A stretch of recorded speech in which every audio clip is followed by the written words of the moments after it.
Ladies and gentlemen, this is the JHebert podcast production. Yes! We talk about the good. I am the best on this microphone, in that ring, even in commentary. Wrestling runs in cycles. You see they have down periods, and then they have something they call the boom periods. The bad. In a couple of years, we're going to be the top guys. And you won't have to worry about some of these dumb ideas that they come up with, and I was wrong. And the ugly. I haven't flipped out this bad since my mom canceled my subscription to Warcraft. Then where, oh where are my WWE ice cream bars? Shut the hell up! Do you know who I am? I'm Bully Ray. I'm destined for greatness. This is where the big boys play, huh? You were either in or you were either out, brother. You either believed or you didn't, man. And you were either ready or you weren't. Have to pay, man. We be wildin' on the corner freestyling. It's a cycle and realize it's all real. Nod your head on the regular. Ladies and gentlemen, welcome to another installment of the JHebert Side of Things. I am, of course, your host, JHebert, and recent news broke, and a lot of things are happening in the professional wrestling industry. And I was gonna wait to talk about this, obviously, but you know, I might as well talk about both of these ongoing things going on. Let's start off with the good, because I don't want to really talk about the bad so much. NXT Takeover. Amazing freaking show. I watched it on the WWE app. Mike and I were on the edge of our seat throughout the entire show. Charlotte and Natalya tore it up out there. Sami Zayn and Tyler Breeze. Oh my god, this match was freaking incredible. I have never seen a number one contenders match this much hyped up than it was with this match. This match was balls to the wall all the way through. It was unreal. Same thing with Charlotte and Natalya continuing that family feud. I could not believe it. This legit was Bret Hart versus Ric Flair female version. This was unreal how good this match was. And then the NXT title match. I mean, Tyson Kidd and Adrian Neville did a freaking spectacular job. And the ending, I did not expect Tyson Kidd pretty much going heel. That's something I didn't expect there. It was the Ascension. Let's talk about the Ascension. Oh my God, this team! I have never seen a more devastating tag team move than I've seen in a long time with the Ascension. The Ascension had an incredible tag team move. Like, these guys are for real. These guys should be fighting the Usos for the tag team titles right now. That's how good they are. I hope they do, because that's how good they are. And then just continuing with everything. Hunico and Camacho was pretty damn decent. I didn't think it was going to be that great, considering the fact we've seen this match like numerous times. But it was a great match for what it was, and the dominant, of course, Alexander Rusev beating the hell out of that hype guy. I wish I could remember his name. There's been a lot of hype about him, no pun intended. I don't know. I haven't been able to see what he can do because WWE isn't letting me see what he can do. So, and you know, they may not have Cassius Ohno or whatever. They may not have those guys, but you know, this is pretty damn good for not having Cassius Ohno. I mean, this match was the matches on deck that night were just unreal. And I don't know how they would be able to top that. And I mean, and there were rumors swirling around that they were trying to make Payback like a better show than Takeover. Let me tell you something. Nothing beat Takeover this week. Payback didn't even come close. Even though Payback did have a pretty couple of good matches, I'll admit it. Cena and Bray Wyatt was a fantastic street fight, or last man standing. Even though it seemed like a street fight. And the Shield had a phenomenal match with the Evolution. But when it comes to just those two matches, it was great and everything, but it wasn't like the best. It wasn't the best pay-per-view. Like if I had to pick between two matches when it comes to the main event of NXT and the main event of Payback, I picked the main event of Payback, but it was still does not top that entire show. I mean, Takeover just stole the show this week. Raw didn't even come close to it either. And everybody that said NXT is usually better than the main shows, they are absolutely right. This show was unreal, and I hope we get more shows like this in the future. I'm going to be watching NXT pretty much weekly now. And I've said this before. I'll say it again. I said TNA was dead in the last installment. TNA is dead. NXT is where it's at right now. NXT is the future of the professional wrestling industry, and if nobody is watching it right now, you need to get the WWE Network. You need to check this freaking shit out. It is unreal. These guys put their heart and soul in that ring every single time they go in. If you don't watch it, then you're not a wrestling fan. That's just a simple fact of the matter. These guys are bringing it every single week from what I hear, and I can't wait to keep watching because this is pretty damn good. What a 2-hour special. Didn't even come close to the 4-hour pay-per-view when it comes to Payback. Payback didn't even come close. If I had to give my thoughts on it, it was okay. But when it comes to Takeover, fucking fantastic. Mike never... And I mean, my friend Mike, you guys know him, my old podcast partner who comes on here sometimes. He never is exciting for wrestling matches or wrestling shows anymore. It usually is never the case. But my God, we were so into things. We were so into the show. It wasn't even close. This beat every single show that WWE produced on that network, including Legends House, the critically acclaimed show. This beat it. This topped everything.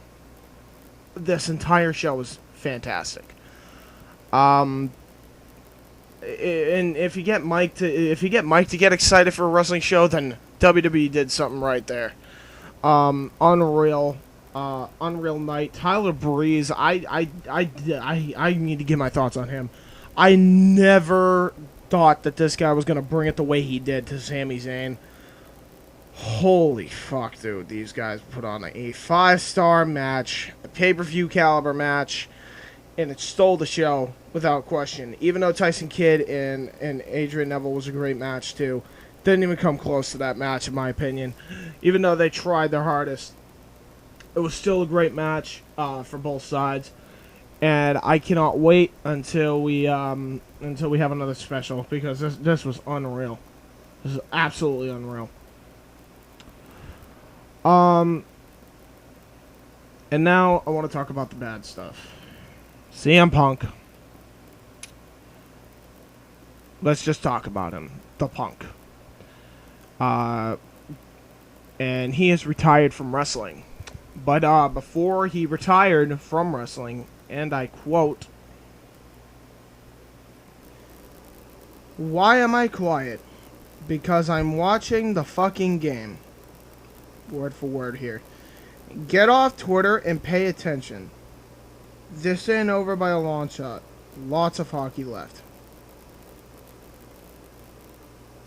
So basically, I don't know what I get from this, but I am assuming that he was talking to the people that have been asking where his whereabouts have been, which, in my opinion, they have a right to.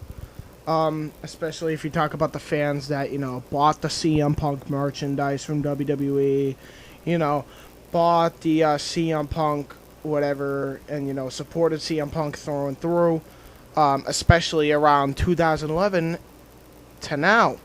And now, all of a sudden, he has this new attitude where he's just kind of completely thrown the WWE's lingo out the window, and just took the approach of handling whatever gripe he has in an unprofessional manner.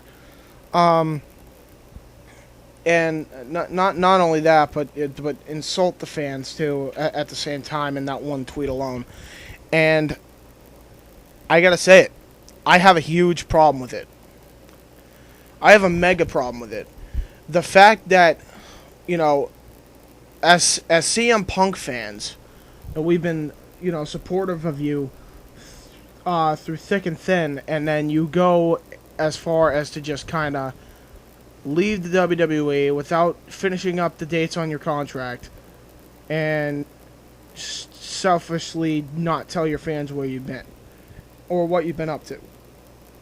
And the only reason why we know about you marrying AJ Lee is because we know you're marrying AJ Lee, because AJ Lee is excited to get married. And you were with AJ Lee when you said you were going to get married when you were at the hockey game and being a special guest commentator or whatever for that. So, you know, it's not really a shocker. And here's the deal.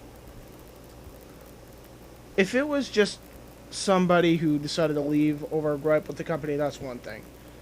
But when it's somebody who decided to... Hold on, taking a swig of my Mountain Dew.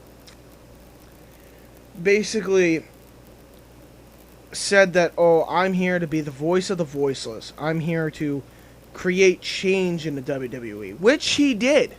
He started that change. How did he start that change?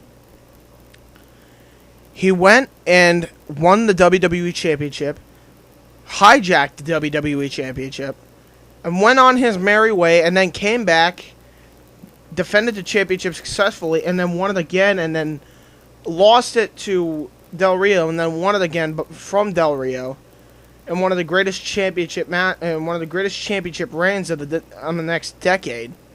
He started that change, and you know he should have been proud of that, right?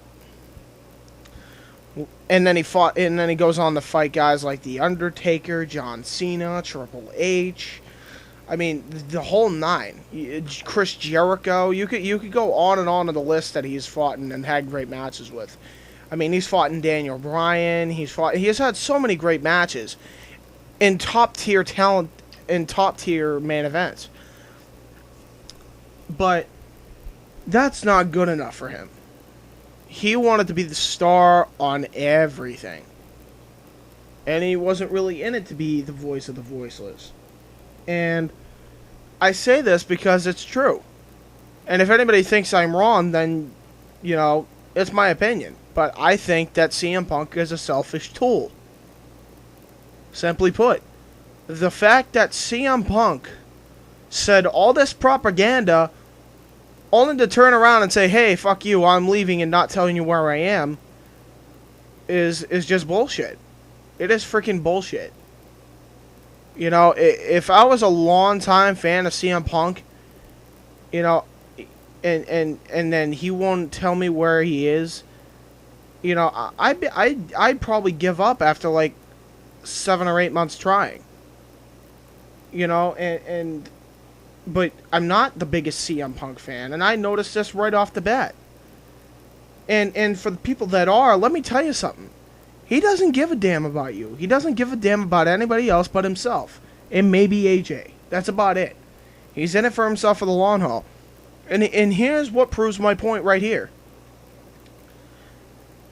He started the change, and what I mean by that is after he started that change, when he had the longest reigning WWE Championship in history, then all these indie guys started to come in. Cesaro, The Shield, you know, and freaking a couple members of the Wyatt family. They're all indie guys, and they made their way in. So did Daniel Bryan. Daniel Bryan rocketed to the top, and he was a former indie guy. So now all of a sudden this change has happened. You think CM Punk would be great for that, right? Here's how you know he didn't give two shits about that. When he thought wrestling against one of the greatest wrestlers of all time in Triple H was a demotion. Are you fucking kidding me? A demotion? Okay, and here's the deal, Punk.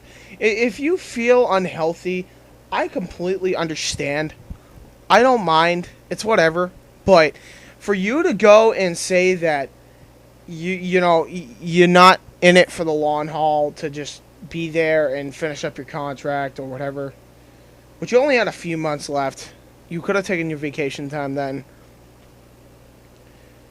It obviously says something that you're just selfish and you don't care. You don't care about your fans, and you never cared about any of that crap. You just wanted to be in it for yourself. And the reason why, one of the main reasons why you decided to leave was because you weren't on the main event of WrestleMania. And granted, Punk has legitimate gripes with that. I'm not going to deny that. He should have been in the main event of WrestleMania 28, in my opinion. And he should have been in the main event of WrestleMania 29 when it comes to The Undertaker. And both of those never ended up happening. But yet, The Rock and Cena ends up being a main event for 28. And John Cena and The Rock ends up being a main event for the WWE Championship. Yet, when Punk was WWE Champion and he was fighting Chris Jericho at 28, that wasn't the main event. That was the third co-main event. That was like the first co-main event. Second co-main event was the freaking Hell in a Cell match. And actually, no, the championship match actually happened before the Hell in a Cell match, and then the next thing that happens after is the John Laurinaitis freaking, like the John Laurinaitis match or whatever. The one where he gained control of both Raw and SmackDown, which I thought was absolutely freaking stupid, by the way. I mean, especially considering the brand extension never ended up existing anyway during that time, but, I can go on a ramble about that another time. But right now, I'm going to play this clip, and I want you to tell me if I'm wrong. I want you to tell me if people don't think that he said this stuff, because he in fact did. So, let's play this clip. Ready? John Cena, while you lay there, hopefully as uncomfortable as you possibly can be, I want you to listen to me.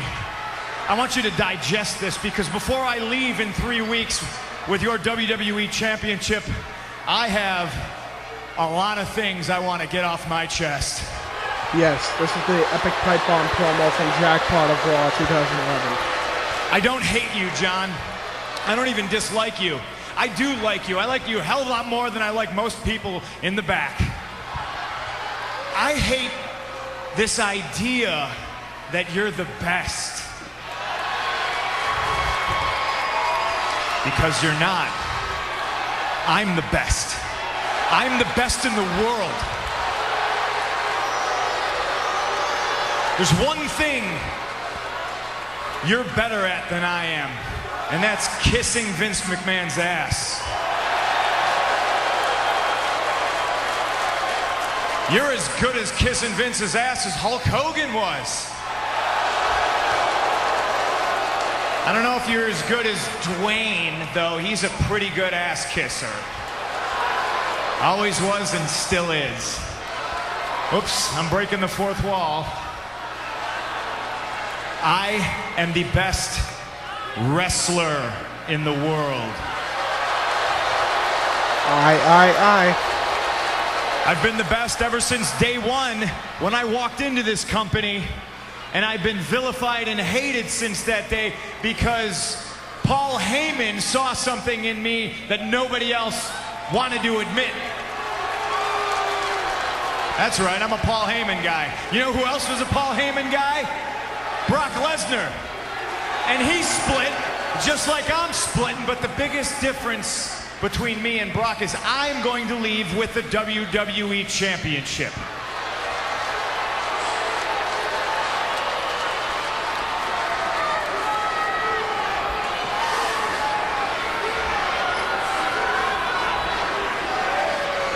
I've grabbed so many of Vincent K. McMahon's imaginary brass rings that it's finally dawned on me that they're just that. They're completely imaginary.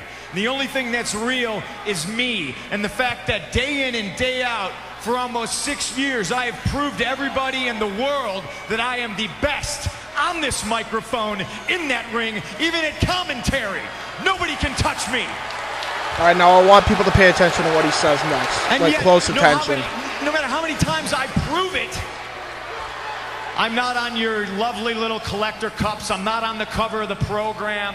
I'm barely promoted. I don't get to be in movies. I'm certainly not on any crappy show on the USA Network. I'm not on the poster of WrestleMania. I'm not in the signature that's produced at the start of the show. I'm not on Conan O'Brien, I'm not on Jimmy Fallon, but the fact of the matter is I should be, and trust me, this isn't sour grapes, but the fact that Dwayne is in the main event of WrestleMania next year and I'm not makes me sick.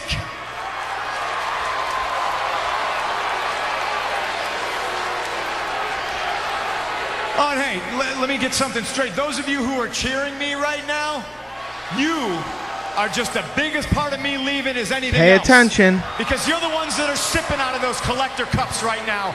You're the ones that buy those programs that my face isn't on the cover of. And then at 5 in the morning at the airport, you try to shove it in my face so you can get an autograph and try to sell it on eBay because you're too lazy to go get a real job.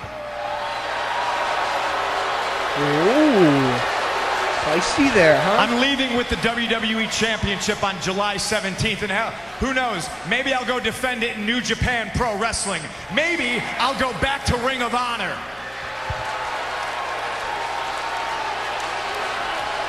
Hey, Colt Cabana, how you doing? The reason I'm leaving is you people, because after I'm gone, you're still gonna pour money into this company. I'm just a spoke on the wheel. The wheel's gonna keep turning, and I understand that. But Vince McMahon's gonna make money to spite himself. He's a millionaire who should be a billionaire. You know why he's not a billionaire? It's because he surrounds himself with glad-handing, nonsensical yes men like John Laurinaitis, who's gonna tell him everything that he wants to hear. And I'd like to think that maybe this company will be better after Vince McMahon's dead, but the fact is, it's gonna get taken over by his idiotic daughter and his doofus son-in-law and the rest of his stupid family.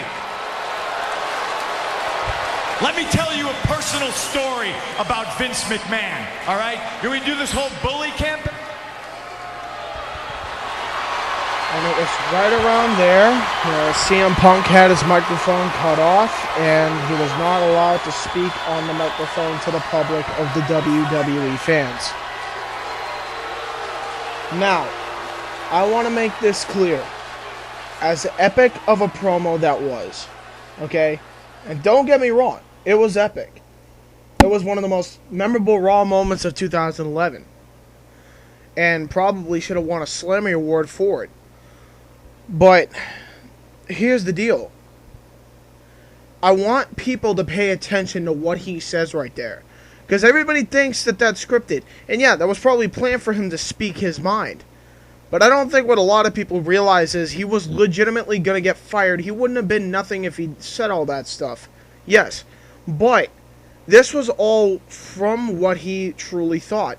And I don't know if people notice this and people praise him for telling the truth and preaching the truth. And they just become big fans and followers of his.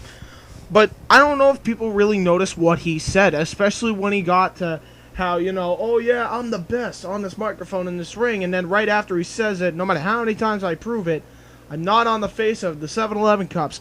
I'm not on the program of or the signature on the start of the show or whatever.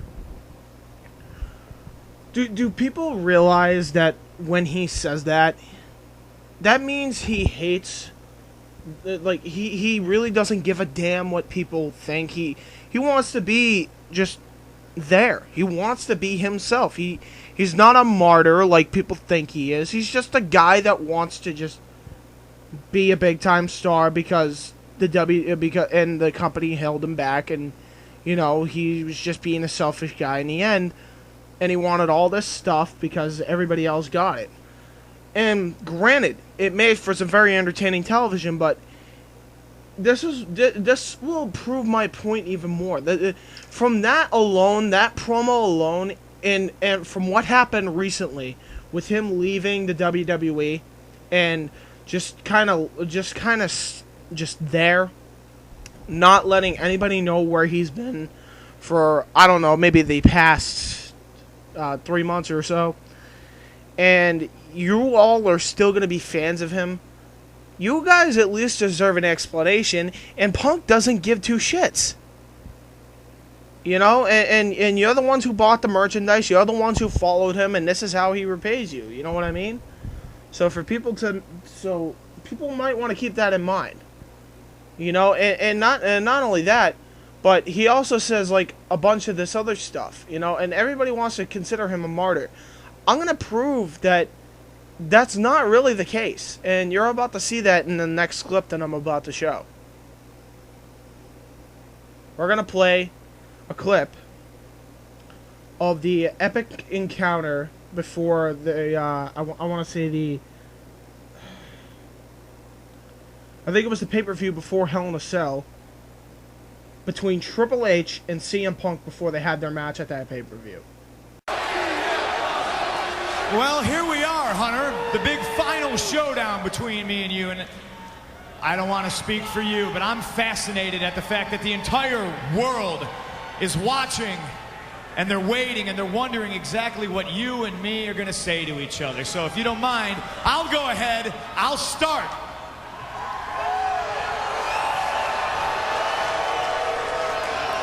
I respect you. I especially respect you for last week doing what needed to be done, and you fired that charisma vacuum and ratings killer, Kevin Nash. One of the truest things he said in this entire promo. But just because I respect you doesn't mean I like you. And I know that that doesn't matter to you because you don't like me. I've known that since day one, and I know that because people like to talk. People tell me all the horrible little things you say behind my back.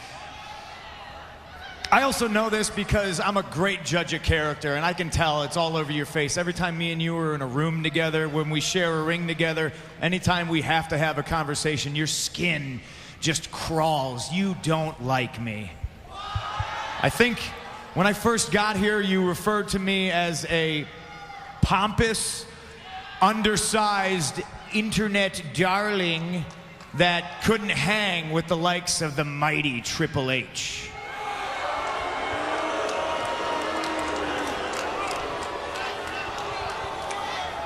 All right, that's changed a little bit. That's the problem.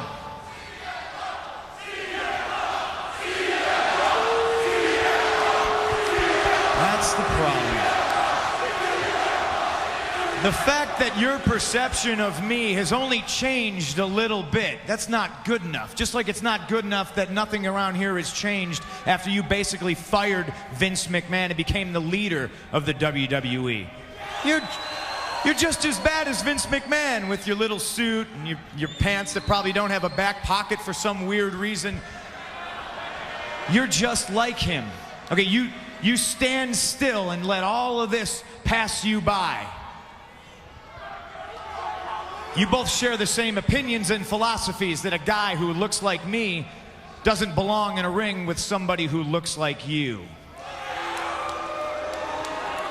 The big thing that infuriates me is that for years now you've both had this weird bodybuilder fetish/fantasy about what a main event caliber superstar needs to look like. And based on that, guys who don't fit your image, or more importantly, guys that do fit your image, are afforded 10 times the opportunities. Oh my God, Jesus, is this it? This is what you've got, huh? The bodybuilder thing, that's what you're gonna blame it all on? Let me drop a few names on you. Shawn Michaels, Mick Foley, Bret Hart, Rey Mysterio. Some of the biggest superstars in the history of the WWE. I'll go out on a limb and say bodybuilder is not going to be used to describe any of those gentlemen. Oh, so you're going to deny to me and all these people right now that this mindset doesn't exist? Are you going to use it as an excuse? No, I'm not using it as an excuse, but this is always the land of the giants, right? This is the law of the jungle and the strong survive, right? Tell me, you're not that naive. You don't actually believe that, right? If you want to use it as an excuse for your failures, Punk, go ahead. My failures.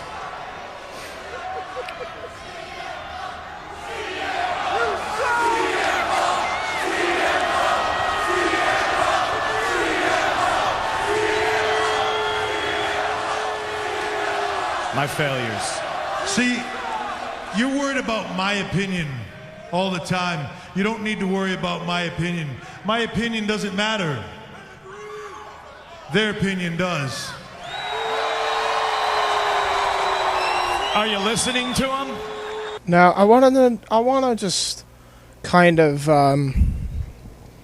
go over the differences in the promos a little bit. I mean, wow. You know, there was a lot of different things right there with what CM Punk said.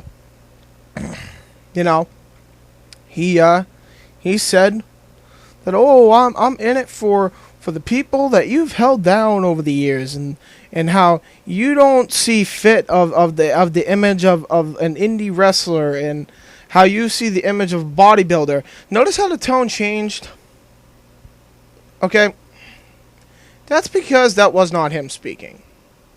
Here's him speaking, okay? And let's replay what he freaking pretty much said. I mean, this is exactly what he said in the last promo that we just played.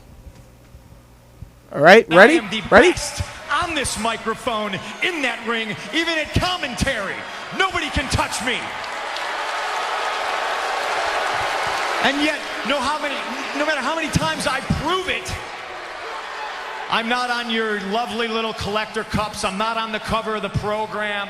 I'm barely promoted. I don't get to be in movies. I'm certainly not on any crappy show on the USA Network. I'm not on the poster of WrestleMania. I'm not in the signature that's produced at the start of the show.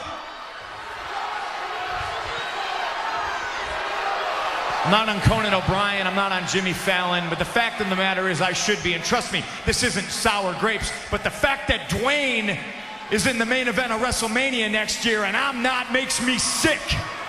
Oh, okay, now let's go back to what Punk said in the middle of this promo with Triple H.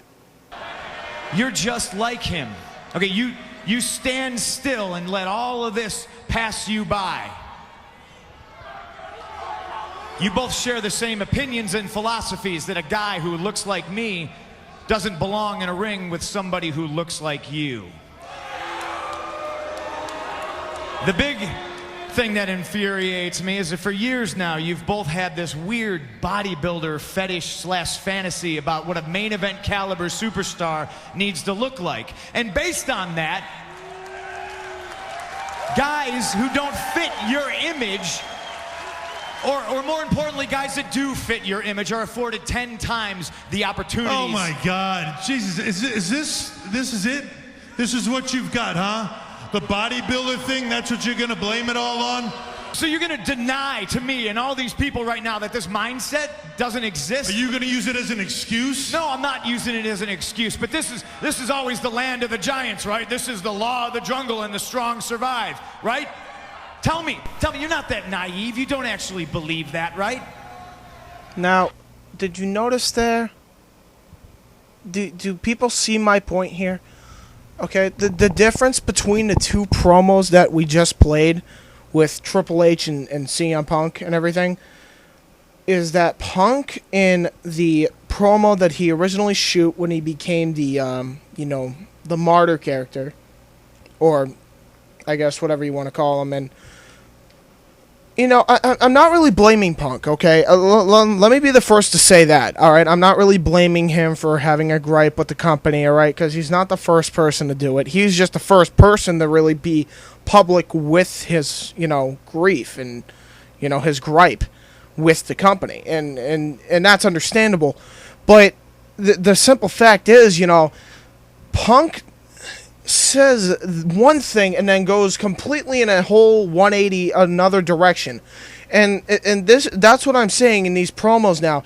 And I don't know why people are saying that he doesn't say that stuff, because that's exactly what he says. I'm not wrong. Like, I just proved it with these two clips, and now we're here now, and he's not even in the company. He left. before he left, he was putting over the indie guys that he was promoting in that promo with Triple H. He was saying that these bodybuilding like characters get 10 times more of the opportunities than an indie wrestler. Okay? And then he was putting over guys like The Shield. He was going to put over guys like that. And he was putting over guys like Curtis Axel at some points, which I honestly can understand with Ryback's situation. Yeah, I don't think he should have put him over at all. I think he's freaking horrible. But he was putting over The Shield. He was putting over The Shield. The Shield was originally going to be a heel group for Triple H, and he was putting them over. And then that was going to lead into another feud with Triple H for WrestleMania 30. And he thought that that was a demotion. And what I mean by demotion is because he is not in the main event of WrestleMania 30, then he is not going to take it anymore, and he is going to screw. And if people want to say, like, oh, okay, well, you know, he was sick and everything, yeah, that's all well and good. If you need to take some time to heal, all the power to you. But he didn't have that much left in his contract. He had till Payback in Chicago. 3 more months. Or at that time, 5 more months. I'm sorry, because he left after Royal Rumble. Maybe 4.5. And that's all he had left. And he just screwed because he's like, oh, I'm not going to take this anymore. I'm not on the main cover of anything and blah, blah, blah, blah, blah, blah, blah, blah, blah, blah, blah, blah. But I thought the main purpose of this, from the Triple H promo and numerous other promos, I could go up and search on the promo after he did the promo at Jackpot of Raw in 2011 to use that as an example. You know, and I'm not going to do this and bore you guys with, you know, promos for this entire freaking podcast, all right? You want to look up the clip, you can go ahead. But the bottom line is, those are just some examples. These 2 promos that Punk cut are just examples, okay? And the bottom line is that they're good examples. And anybody who thinks that they're not, I'm telling you, you're going to be surprised when you find out that, you know, Punk was never in it for you guys. And this proves it. This entire situation proves it. The fact that he left because he wasn't on the main event of WrestleMania proves everything that I just said. And I'm leaning towards, moreover, that Punk just does not care. And you know what? If you people want to say that that's not the way he thinks, and, you know, he thinks that he deserves some stuff, you know, all the power to you. But I don't think that at all. You know? I feel bad for the people that bought the CM Punk merchandise and all this, that believed in this, you know, false martyring speeches that Punk produced. Because in the end, all it meant was that if he wasn't in the main event of WrestleMania, then he was going to screw. And that's just selfish. That's selfish on his part. He started to change, but that wasn't the change he was thinking, and he wanted to change to benefit him. Because he thought that he was the quote-unquote best in the world. Which he probably is one of the best in the world. But you know, that doesn't mean that you weren't going to get that opportunity. There could have been an opportunity down the line at WrestleMania 31 where you could have fought in Cesaro or Daniel Bryan, or hell, maybe even Randy Orton for the WWE Championship. You never know. But you didn't want to wait. You got impatient and you got aggravated and you just decided to walk up and leave. And I don't know if people really notice, but he has been a dick to a lot of his fans. It proved on that pipe bomb promo. See, you remember when he said, "Oh, you guys come up here with these, these DVD covers or whatever that my face isn't on the cover of, and then you want to try have me sign it so you can sell it on eBay for $500 because you're too lazy to go get a real job." That whole spiel on the Raw Jackpot promo, yeah, what he said there, he actually freaking means, okay? Because there are a big fan supporters right there of CM Punk. And here's the deal, okay? I know fans that were all big Ultimate Warrior fans, okay? You know the guy who's on the signature of my show, the intro, the one who does the "Ladies and gentlemen, this is JHebert podcast production." That guy had a Power Rangers shirt at the time when he was a kid. and he went over to meet Ultimate Warrior, and he didn't have anything to sign at the time. So Ultimate Warrior went and signed an Ultimate Warrior t-shirt. Now, who's to say that, maybe the fans weren't going to do that in the end? You never know. But I know that there have been big fans of CM Punk, decked out in CM Punk merchandise, and Punk has blatantly ignored them. Time and time again. It is reported constantly. And if anybody thinks that I'm lying about that, you can look it up on Google. There was numerous reports on him doing that. Numerous reports. So, I think that about wraps this up. And I don't want people to think of this negatively. You want to still stay as a CM Punk fan, go ahead. But I want to challenge that theory of you being a Punk fan. I want you to think about this real quick. Because you want to try and argue with me, go ahead. If you're going to troll me, I ain't going to even bother with you. But if you want to actually go and talk to me about it, I'm all ears. I will debate it with you. I'm all up for wrestling debates. I've always been that type of guy.